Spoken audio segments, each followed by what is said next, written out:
तो नमस्कार, good morning. I hope कि गुड मॉर्निंग चल रहा है, नमस्कार चल रहा है। आप सभी को तहे दिल से बहुत बहुत धन्यवाद कि आप वीडियो पे बने हुए हैं और काफ़ी कुछ सीख पा रहे हैं।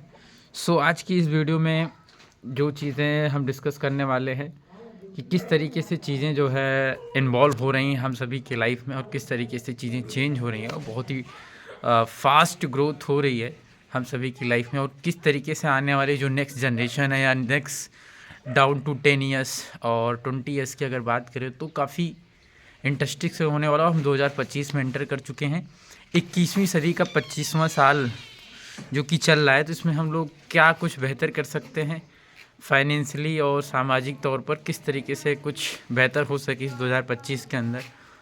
और सबसे पहले तो मैं 2025 की बात आई है तो शुरुआत हो चुका है, तो इसमें काफ़ी कुछ बेहतर किया जा सकता है टेक्निकली वाइज और financial wise and social wise.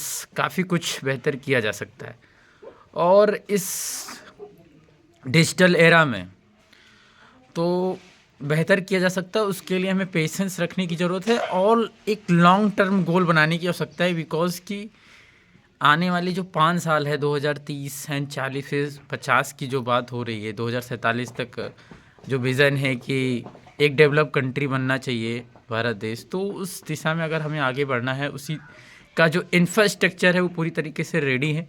और जो हमारे युवा साथी हैं वो जितने इंडिया की बात करें तो सबसे ज़्यादा युवा पॉपुलेशन सबसे ज़्यादा है हमारे देश के अंदर। तो नेक्स्ट 30 ईयर्स आई थिंक मुझे लगता है कि अगर 30 साल बाद की अगर की बात करें तो युवा पीढ़ी अगर आज ज़्यादा है तो आने वाले समय में 30 से 40 साल बाद ये भी है कि बूढ़े भी ज़्यादा होंगे इसी देश के अंदर। तो एक नई कहीं ना कहीं बिजनेस पॉइंट ऑफ व्यू बन सकता है अगर उसको देखें अगले 30-40 साल में। और टेक्नोलॉजी बहुत तेज़ी से इन्वॉल्व हो रही है तो उसमें भी बहुत ज़्यादा ग्रोथ है। यही है कि एक लॉन्ग टर्म हमें डिसीजन लेना हो कि किस तरीके से लंबे समय में पैसा बनाया जा सके, या लंबे समय में एक सोशल जो रिस्पॉन्सिबिलिटी है उसको अवेयर किया जा सकता है, उस जिम्मेदारी को लेते हुए हम कैसे आगे बढ़ सकते हैं, एक अहम रोल है।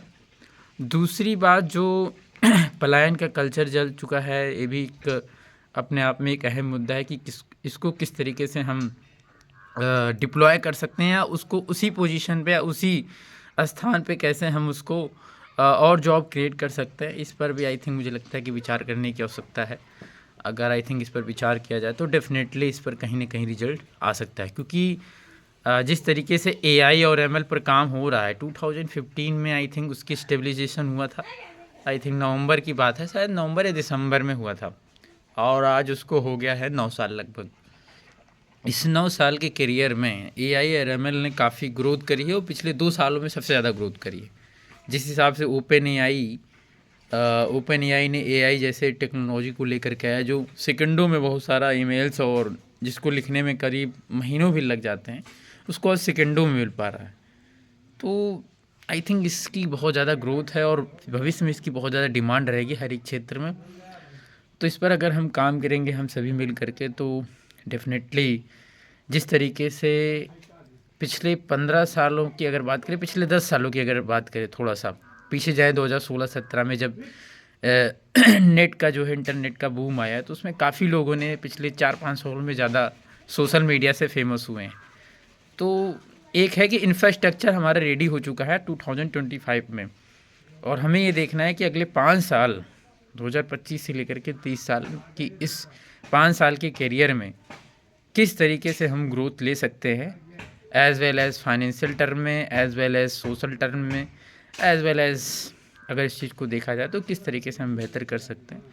इसी कड़ी में अगर हम सोचेंगे तो डेफिनेटली जो भी गोल्स हैं या जो भी हम भविष्य में चाहते हैं किस तरीके की लाइफ को हम जिएं, तो डेफिनेटली वो हो सकता है। लेकिन एक ही चीज़ है जो मुझे लगता है कि अपनी लाइफ से जो मैंने अभी तक की जर्नी में सीखा है, उसके अकॉर्डिंग मुझे एक ही चीज़ है कि लॉन्ग टर्म में कोई चीज़ हम अगर करेंगे तो डेफिनेटली उसका रिजल्ट मिलेगा।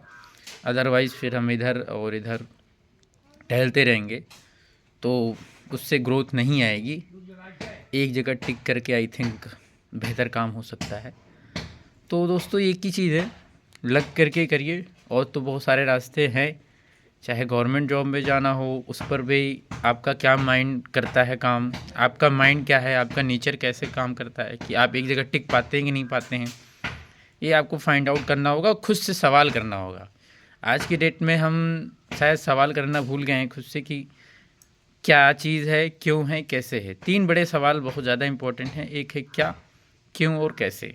क्यों कैसे तो कोई भी बता देगा, बट एक क्या वाला सवाल आपको कहीं ना कहीं इंपॉर्टेंट रोल प्ले करेगा। तो आई थिंक इसमें अगर हम कुछ बेहतर कर पाएंगे तो शायद सही सवाल पूछ करके हम अपनी लाइफ को अगर बेहतर कर पाए तो समाज में धीरे धीरे वो बदलाव जब आएगा तो एक बड़ा बदलाव आ सकता है, क्योंकि हमसे ही समाज है। तो थैंक यू सो मच, और हम मिलते हैं नेक्स्ट वीडियो में और इन्हीं कुछ एक्सपीरियंस के साथ। तब तक के लिए जहाँ भी रहिए और मस्त रहिए, एंजॉय करते रहिए। Thank you so much, thank you.